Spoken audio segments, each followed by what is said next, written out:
It's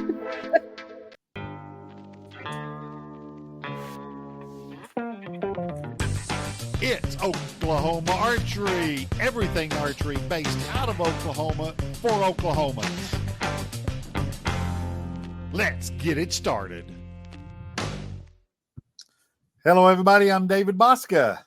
I'm Neil Cooley. I'm Jayme Buchanan. What's up, everybody? We're just coming to you on the backside of Metropolis, or as everybody else that didn't go, I guess 100-degree weather out there. So everybody stay cool out there. We wanted to bring Jayme on a few months ago to tell you all about a brand new range that they're going to be opening up in Pawnee, Oklahoma. But before we could get her scheduled to come talk about that, she had a pretty big weekend. We wanted to come on and, kind of celebrate her a little bit. So, Jayme, tell everybody just real quick, kind of where you're from, how long you've been shooting, and just the basic stuff. And then let's get into this weekend. All right. Well, my name is Jayme Buchanan. I live in Pawnee, Oklahoma. Originally from Oklahoma City, but definitely like the small town life much better. Been shooting for about 15 years. Started out with compound, shot a Matthews Hyperlight, and I switched over to trad about 3 years ago. Going backwards in evolution. I like it. And I can honestly say I don't think I will ever pick up a compound again. It's a nice, pretty decoration on my wall, but I love trad, and I just don't know that I'll go back. I heard somebody refer to a guitar they never played as a $200 fancy hat holder. I guess you could call a old compound on the wall a wall decoration for $400 to $4,000 wall decoration, depending on what you put on it. Yep. So you started shooting compound. You've moved back to trad. You shoot mostly here in Oklahoma. Do you go to big national shoots? A little bit of both. A little bit of both. We shoot all over Oklahoma. We shot down in Texas this year, Arkansas. We did just get back from Metropolis, and here in a couple weeks, we're going to be headed to IBO Trad Worlds in West Virginia. Trad Worlds. Okay. Tell us about your equipment. Yeah. All right. Well, let's see. I shoot a night train model of the Vortex bow made by Warren Pruitt out of Byers, Oklahoma. Vortex is also the same bow that Shiloh Butt shoots. It's a 60-inch longbow. It's about 43 at 28. So that puts about 35 on my fingertips at my draw. My arrows, they're wood arrows, spruce, made by Mike Heisler from Rockin' H Designs out of Texas. They're cut to 32.5 inch with 70 grain tips. And then, of course, my color's purple. So I get my purple and black fletchings or purple and black feathers from Andy Barnett from Feathers and Wood. And then I use Vortex binoculars. And I shoot 3 under with a glove. 3 under with the glove. Is mm-hmm. that is it considered longbow or self bow? Longbow. It's longbow. Okay, so you're instinctive shooting, or is that what they call gapping? So I shoot gap. Okay.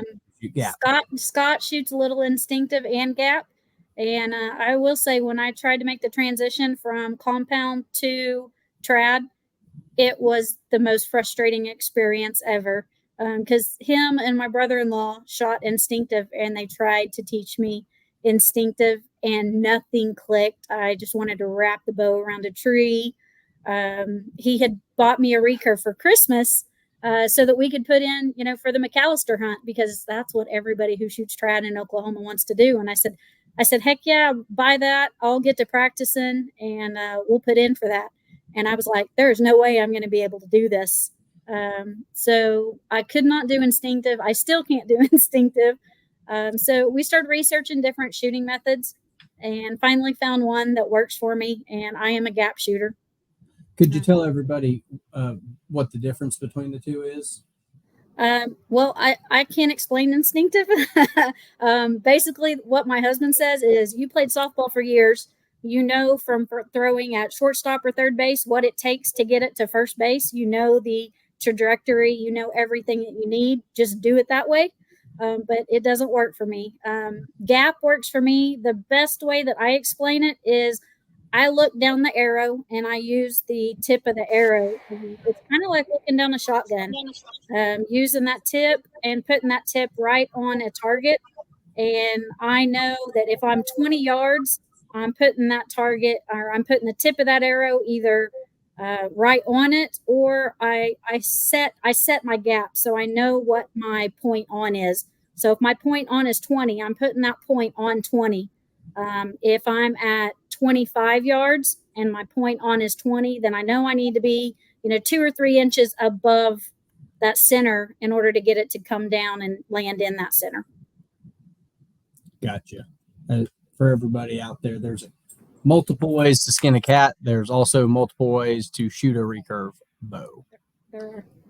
So at Metropolis this year, I know the ASA doesn't have a trad division anymore, but they still held the World Team 3D Trials. So that was what you and Scott had traveled up north to shoot this year. Tell everybody kind of what the ASA is like shooting a longbow, and then kind of just a little bit about this tournament specifically. Okay, so we are able to shoot ASA at the state level with trad. You guys have decided to keep that in.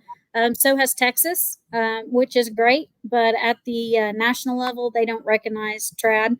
But prior to the Pro-Am, they had the USA team trials for those that wanted to make the 3D team to qualify, or qualify for the 3D team to go to the World 3D Tournament in Slovenia. So it's a 2-day shoot. There's 24 targets each day, 2 arrows on each target. And they take the top 3 in each position. There's barebow, there's traditional, compound, and longbow are the 4 disciplines. Let's see. I will say that I had a really rough time my first day. I was really, really nervous. I shot with 4 shooters that I had never met before. One of them was Joella Bates, so I was extremely intimidated. She's made the team 4 times, and she's one heck of a shooter. So my first day, I didn't do very well, but I was sitting in 3rd place. But 4th place was about 14 points behind me. So I knew when I came in for day 2 that I really needed to relax and focus on my shooting. We were paired up. So 1st, 2nd, and 3rd was Joella Bates, Kim Timberlake, and myself. I was a lot more relaxed on day 2, shooting with Joella the first day, and I've shot with Kim a few times. And so day 2, I went in with just a complete different focus, more relaxed, focused on the targets. And I shot 66 point higher than I did on day 1. Put myself in 2nd place, and secured a spot on Team USA for the 3D World Championships. Well, congratulations. Thank you very much. That's going to be a heck of a trip to Slovenia, right? Yes, Slovenia. It's Mokrice, if I'm saying it right, Mokrice, Slovenia. Now, for the compound people out there, shooting in a group with a couple of good shooters can be a pretty good day because you have stuff to aim off of. Y'all's discipline was 2 arrows per target. Is it ever a situation in trad where it gets crowded in the 10 ring? Do you like shooting with something to aim at and reference on it that you can glass, or would you prefer to shoot first? How's that work out with a bunch of wooden arrows and pretty big, good sized feathers on it down there? Does it get crowded? It does get crowded at times. I do not like shooting first. I would rather have somebody's arrows to reference. And we shot 2 arrows at a time, and you had anywhere between 3 and 4 shooters to a group. So yeah, there were times that it was crowded, but also there were times that, you had an arrow here and an arrow here. So my reference was, I need to be right between those, or I need to be right up next to it.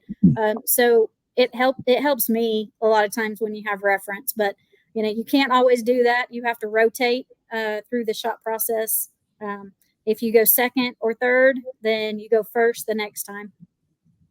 Okay, so you rotate like everybody else. Yep, it is a rotation. When I ran into you, you said one of the days you came in late into town and basically you'd been up all night, like didn't have any sleep, didn't have anything left in the gas tank, and that was the day you shot your good round, right?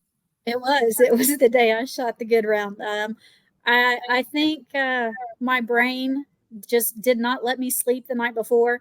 I went to sleep. I was exhausted. I think I fell asleep about 9:30, but the entire time I dreamt of shooting, the horrible day, what I needed to do different, focusing on the shot. I woke up at 1:30 and never went back to sleep. But I did go to sleep quite early the next night. I've shot that bad before. It literally can keep you up at night. Yeah, it did. Playing it out. So you shot what we call a zombie round the next day, where you just kind of dead on your feet but walking, and it's just enough to distract you and keep you out of your own head enough to put up a just dominant performance. Yeah, I mean, I honestly, even though only having 4 hours of sleep, I was quite awake because we did not have to wait until afternoon. Our shoot was at 7:30 that morning. So I was still, even though with only 4 hours of sleep, I was still doing okay because it was morning. Now, if we had to wait till 3:00 to shoot, I probably would have definitely been in zombie status. But I was raring to go. And, we got to the range about 6 a.m. and spent an hour at the practice range. I felt really calm, really strong in my shots after spending an hour on the practice range. So I was ready to go. Good. So you've made the USA trad team. What have they reached out to you? What kind of assistance are they going to give you? What do you get from them? Because that's something I bet a lot of shooters would really. That's probably what will interest a ton of people. It is a self-funded tournament. So wow. We have all the shooters, all the people that secured positions. We have been contacted by Single String. I'm going to mess it up. I think it's the Single String Archery Club has contacted every one of us, and they are giving us all $750 sponsorship. And then OTB, which is Oklahoma Traditional Bow Hunters, has contacted, and they're going to do a donation. But I think one of the things, we have a bow shoot in the works. Right now, we're putting it together. So I don't have a lot of details, but I'm scrolling through my notes here as I'm talking. It's going to be, I think, August 31st and September 1st. We're going to try to put on a fundraising shoot. So all the money that is raised is going to go towards the Oklahoma shooters, which Shiloh Butts and myself will split the money.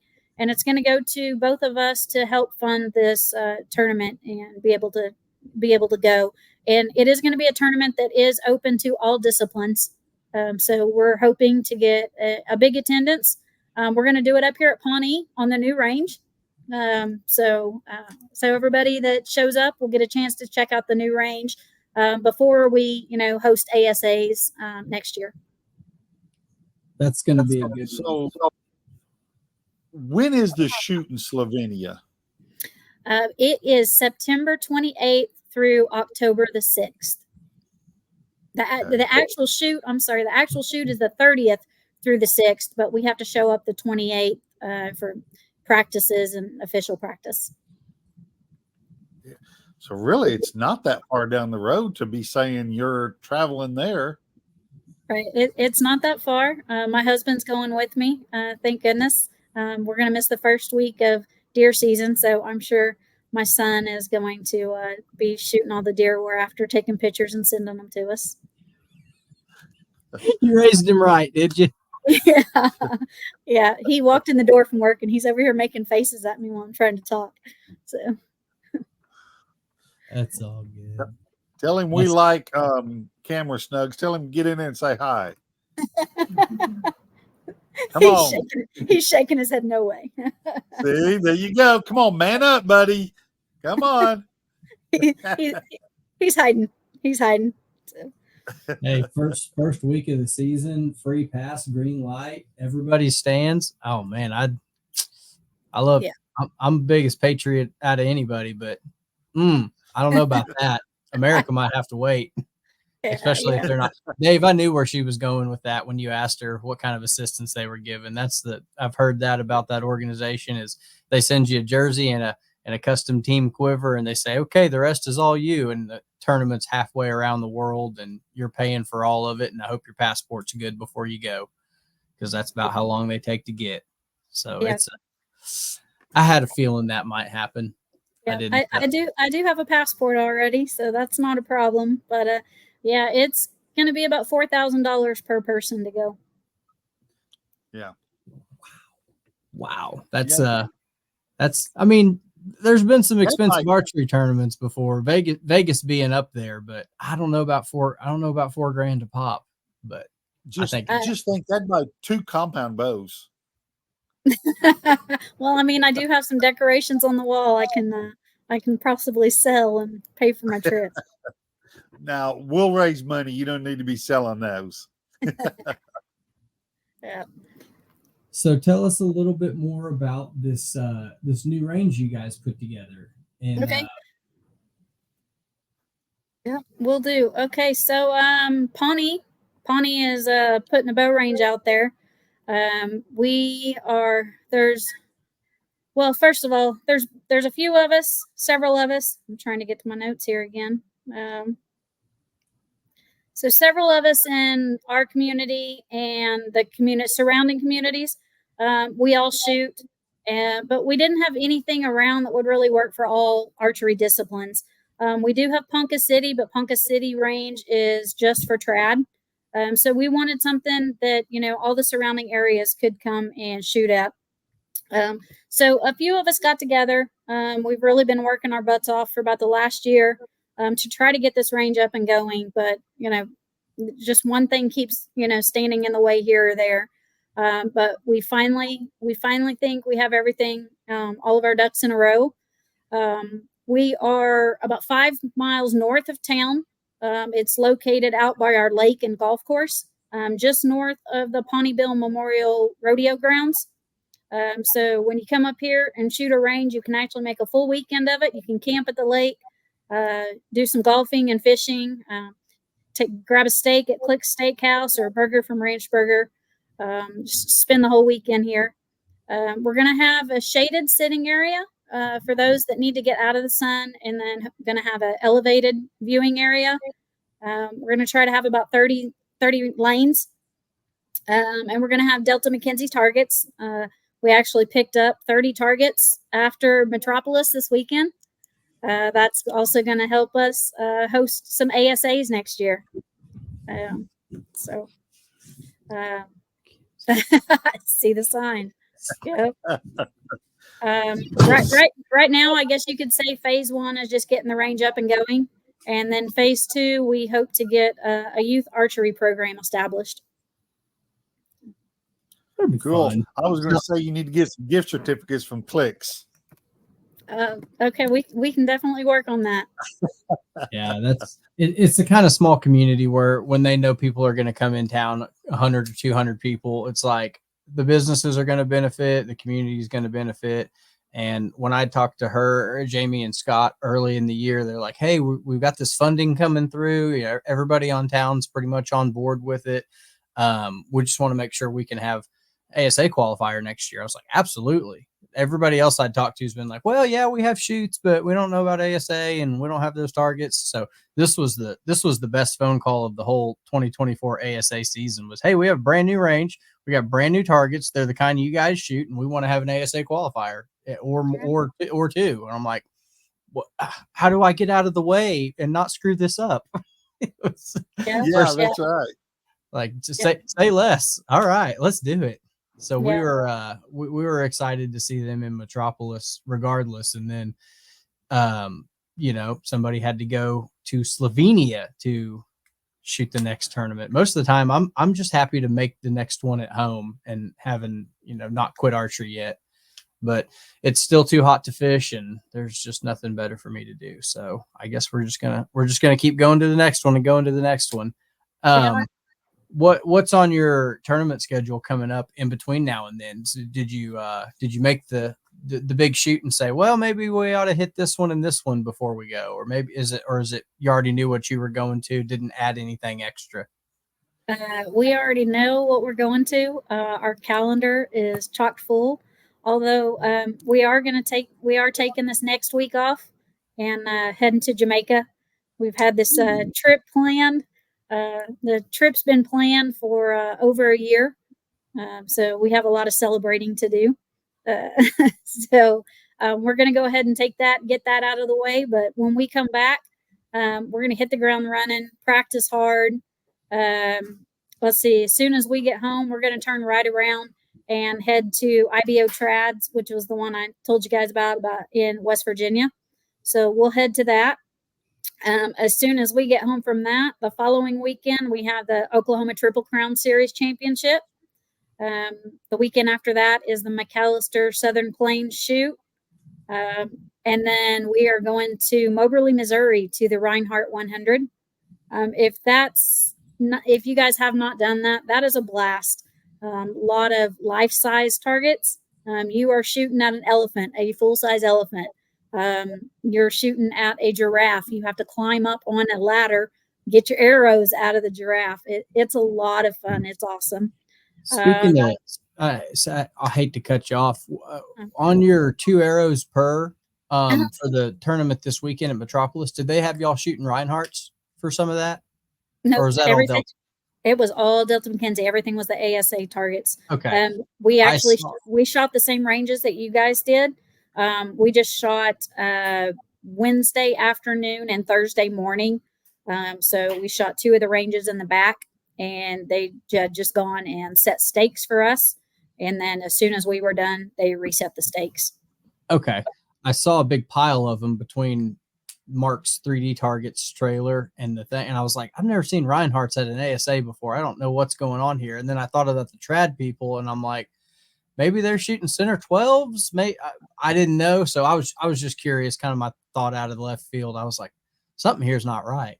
I was looking at that the morning Saturday. I was like, I've seen those 3D targets. I've shot them. You've shot them. We've all shot them 1,000 times. But looking at them at the ASA right behind the big Delta trailer, I was like, what in the world is? I know it's early I hadn't had my caffeine yet, but something wasn't computing there early on. So they looked at me like, "Are you okay?" I was like, "Yeah, I'm just trying to figure out what those targets are doing, littering up my pro-am over here." No, we shot ASA. We shot Delta McKenzie targets. We didn't use ASA scoring. They did have us. We did shoot center. We used the center 12. Okay. However, it was only scored as an 11. So I mean, we did use IBO scoring, but we did shoot the Delta McKenzie targets. Gotta love that center 11 ring. Yep. Regions used to do that. It's like, hey, shoot a whole bunch of center 12s and go home happy.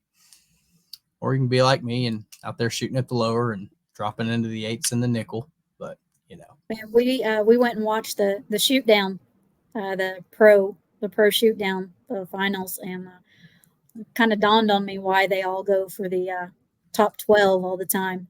If you do drop down, you at least get a 10. You don't drop down into that 8 or possibly the 5. So yep. There is a lot of logic that they put into that. If you miss low, it's the way to go. Yeah, it is. I can't do them. I had 2 in my group. Guys shot all uppers, and then me and another Oklahoma guy, Cutter Wyand, were shooting at the lower. So it wasn't particularly crowded in the lower where we were, especially the way I was shooting. So we had 2 guys hanging out in the top all day, and we kind of had the bottom one to play with. So it works out. You just never know who's going to be in your group and how the day is going to go. But we shot with you talk about having somebody good in your group. We shot with some killers. Young man we shot with was 22 and 20 up. So 42 up on the weekend. He ended up 3rd. I'm like, golly, just couldn't.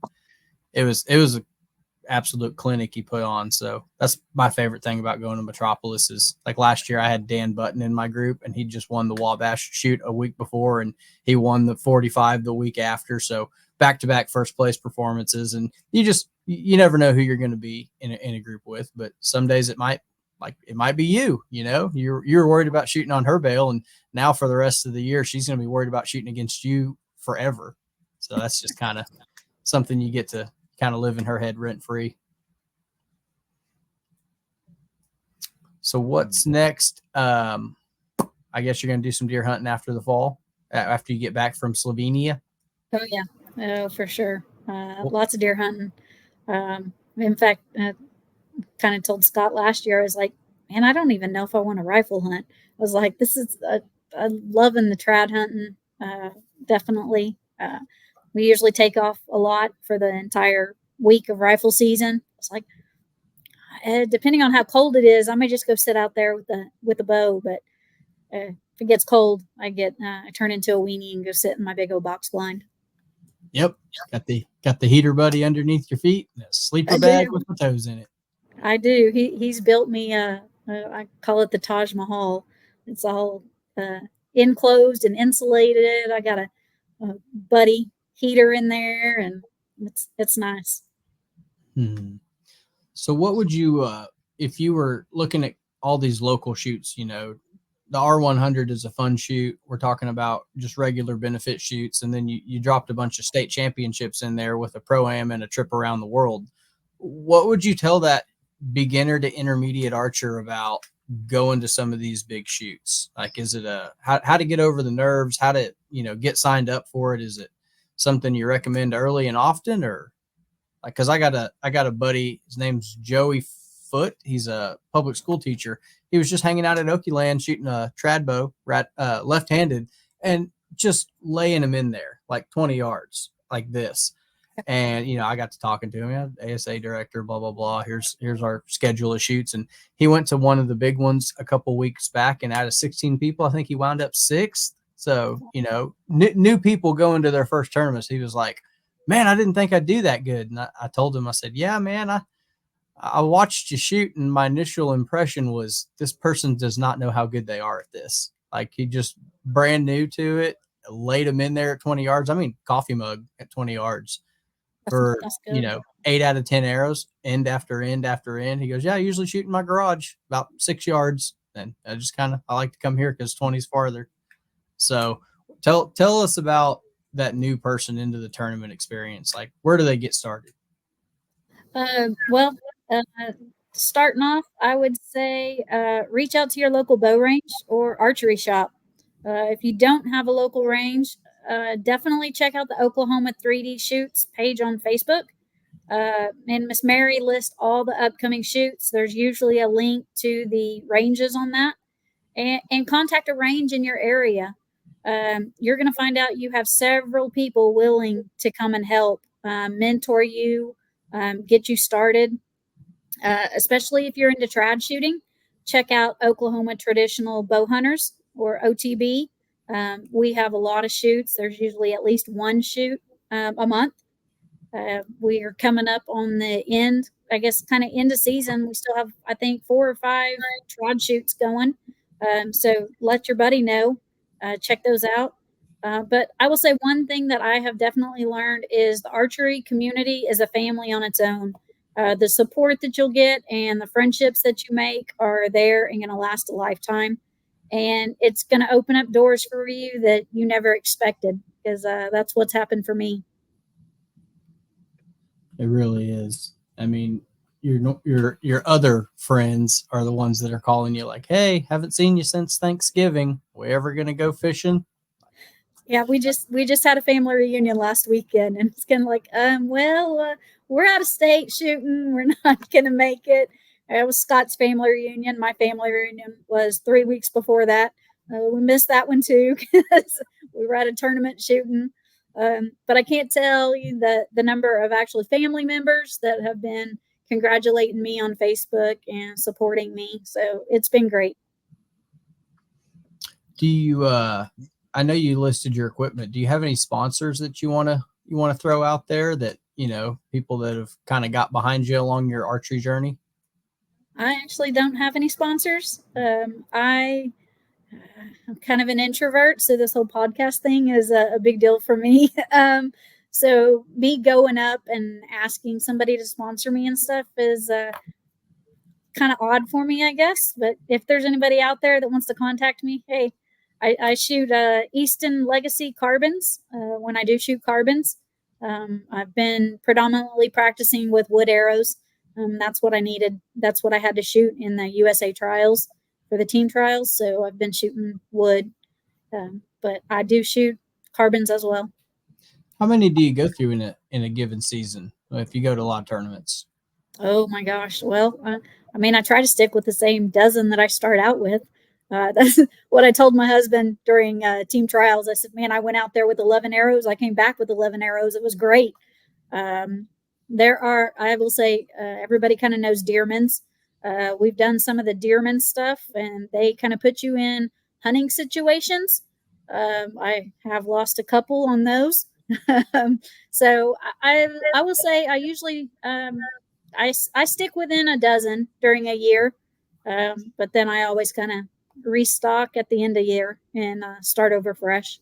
But everybody laughs at the recurve people losing arrows, but what they don't realize is you're not losing them missing the target. You most of the time I've experienced damaging them, pulling them out of the target. I mean, you got to really pull them straight back.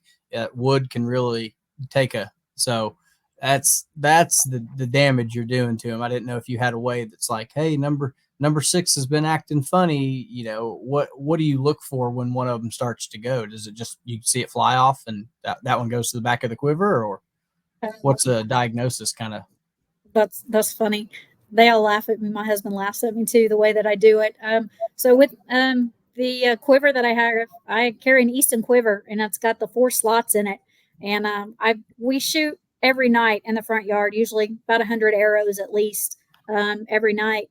And I kind of see how they're flying, and I was like, okay, those 2 go in that top hole, and until I lose a fletching or something or damage the arrow. With the wood arrows are numbered. So like I said, I didn't have a great day one. I missed some targets, and they ended up hitting some roots. So when we pulled them out, I could tell that they were bent. I didn't realize it at the time, and drew back, and I'm looking down this arrow, and I see this big curve in it. I take it down and put that in the very last slot, and grab one of my other ones and put up and, draw back. And so when we got back to the room, I looked down all my arrows, and I had 3 of them that had either a slight bend in them. One of them had a pretty good bend. So, those go in the last hole, or I just left them there in the room for the next day. But I do watch my arrow flight and try to pick out the ones that fly the best and put those in my top slots. How many you plan on having ready for Slovenia? I'll take at least 2 dozen. I've already contacted Mike, and he's working on another dozen for me right now. So I'll take the dozen that I have, and then the new dozen that he's making. So I'll take 2 with me, and I hope that's enough. Do you all shoot interchangeable arrows, being traveling buddy / husband and wife, or do you have completely separate setups? Completely separate setups. He shoots what he likes shooting best is recurve, and he shoots carbon arrows. Gotcha.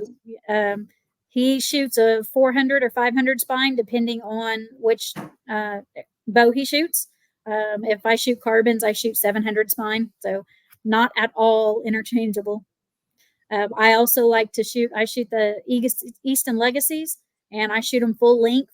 And everybody, a lot of people in trout are like, "Why are you carrying, like this 32, 34-inch arrow there?"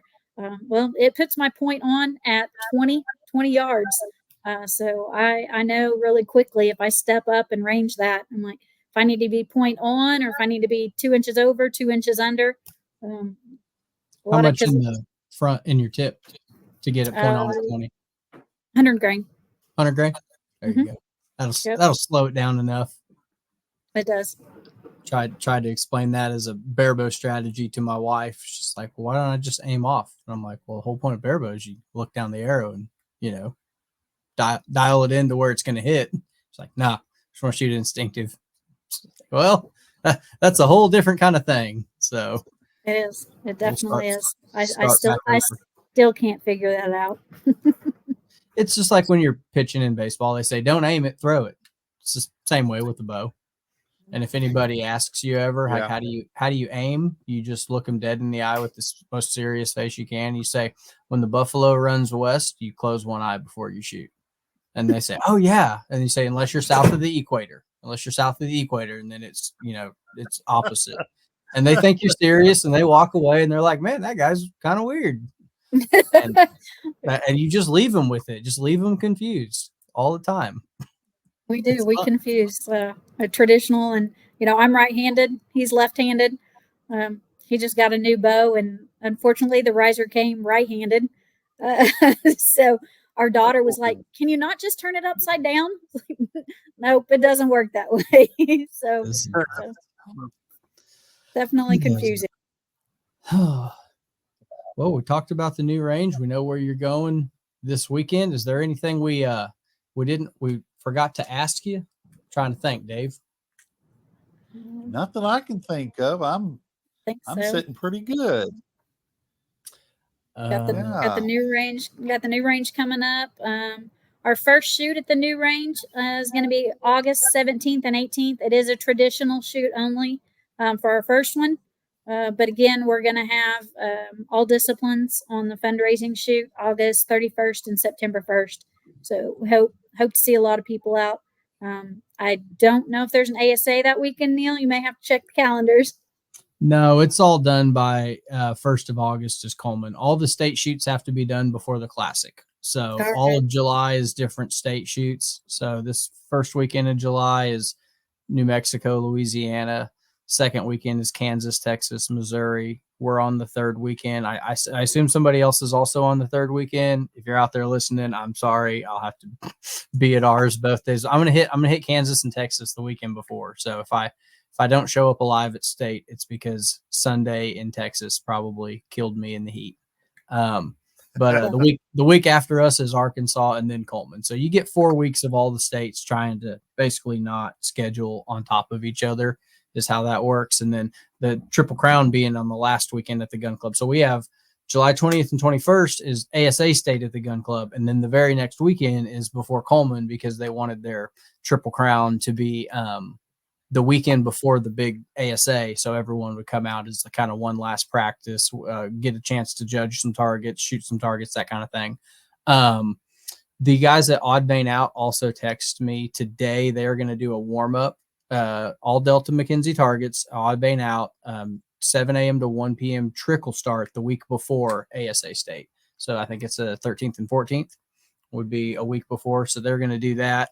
If anybody's not traveling to Kansas or Texas, or you want to shoot, both days, get some extra practice before state, throw that out there from our good buddies, Odd Bane Out, Jeremy and Brian up there. And they've been awesome this year. So I know they were excited to see the Pawnee range announcement. It's like I try to not tell too many people before it happens, but kind of hard to keep that one secret. So we've had it's a lot of new ranges this year, and I'm glad that we have at least one, if not more, coming next year. It's like, okay, all right, do the whole.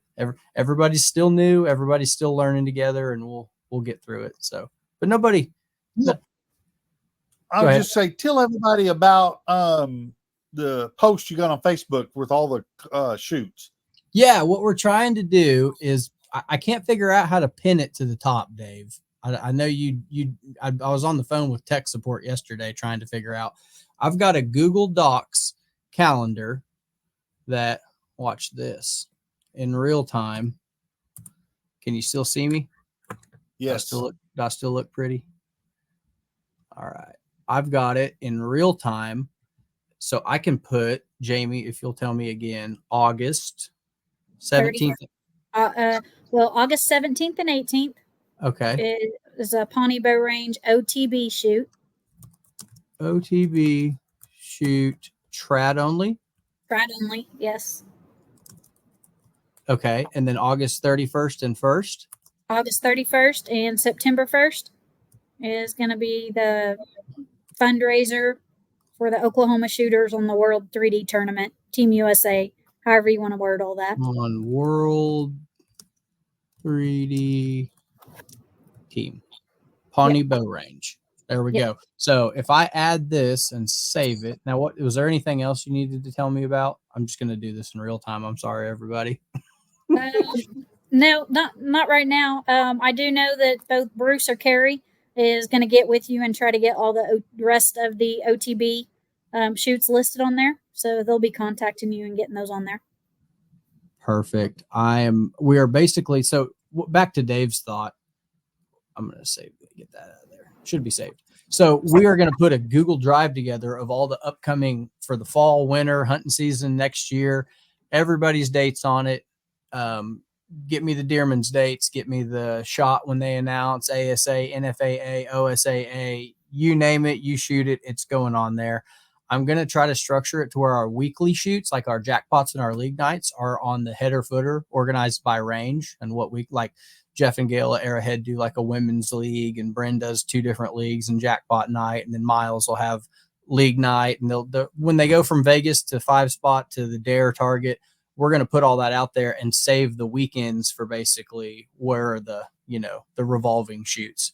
So we're going to try to keep that out there for everybody and hopefully save Mary Hoas a whole bunch of time posting on different, posting on every archery website in the continental Southern United States. So basically we're going to try to help her organize some of those. And, we're going to keep it to Oklahoma if possible, or like bordering states, or whatever works for everybody. There's no rules.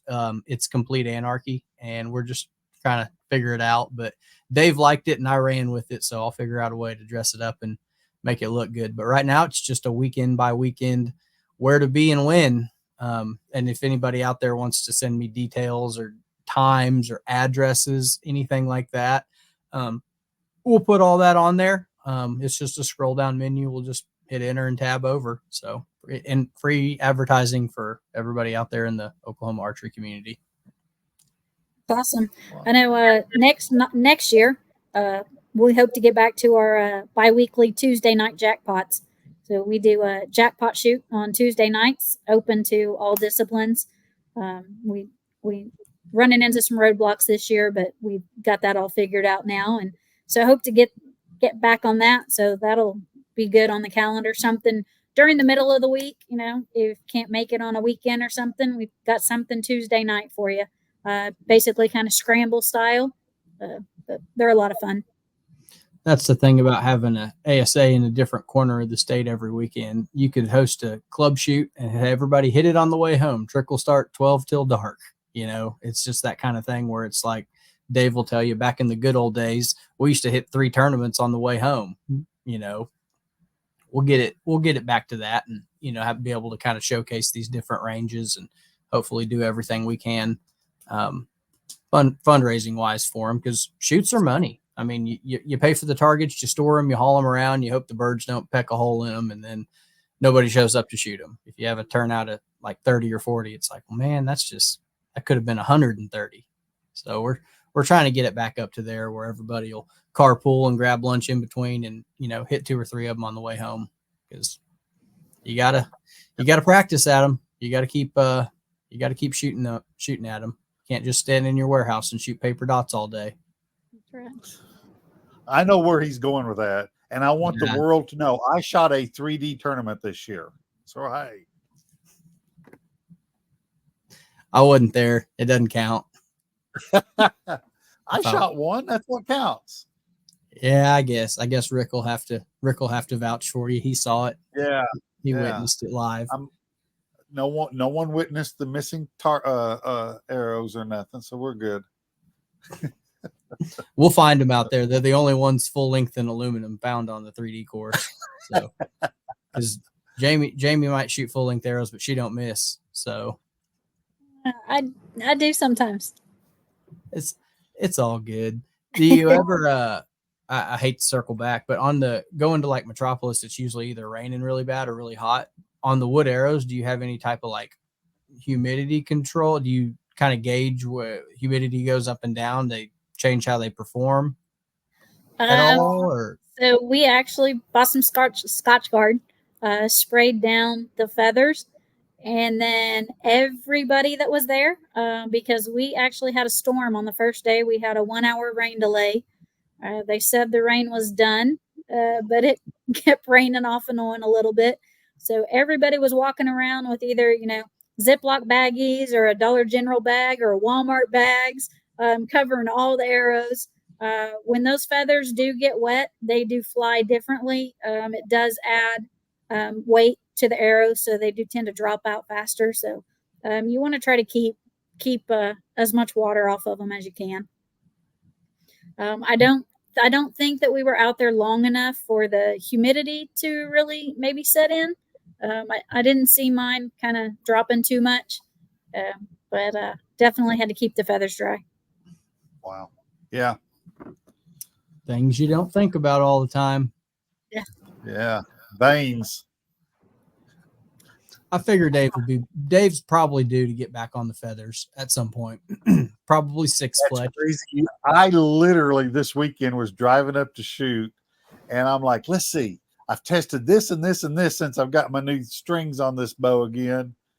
I haven't done feathers in a few years. I literally thought that this weekend. And I thought I'm good with what I got. I don't want to mess with it. They're flying good. So. They all shot 300s with feathers on their 25s and 6s before anybody had a 27 or a shoot through riser or a back bar. It ain't the bow.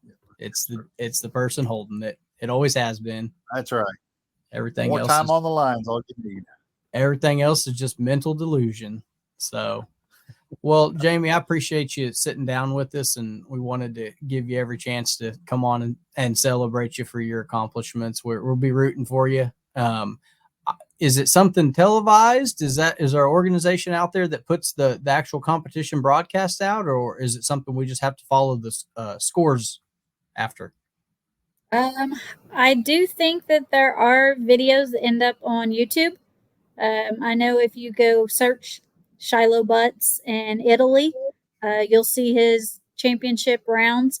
So I do think that they get out there on the internet somehow, but I haven't found out exactly if there's, we're not going to have Cam there. So I don't think they'll be there, but I'm sure they do record it somehow. Maybe we get the I'd love to have you back on when you get. Sorry, go ahead, Neil. I said maybe me and Dave will come over and live stream it. See how the cell phone signal is over there. What were you saying, Dave? I would say I'd love to have you back on and tell us stories about it. Everything from the traveling to the people you meet, everything about your shoot when you get back. We'd love to have you back on if we can fit you in between deer season weekends. She ain't gonna have no deer to kill. Her son's already gonna whack and stack them all. That's so right.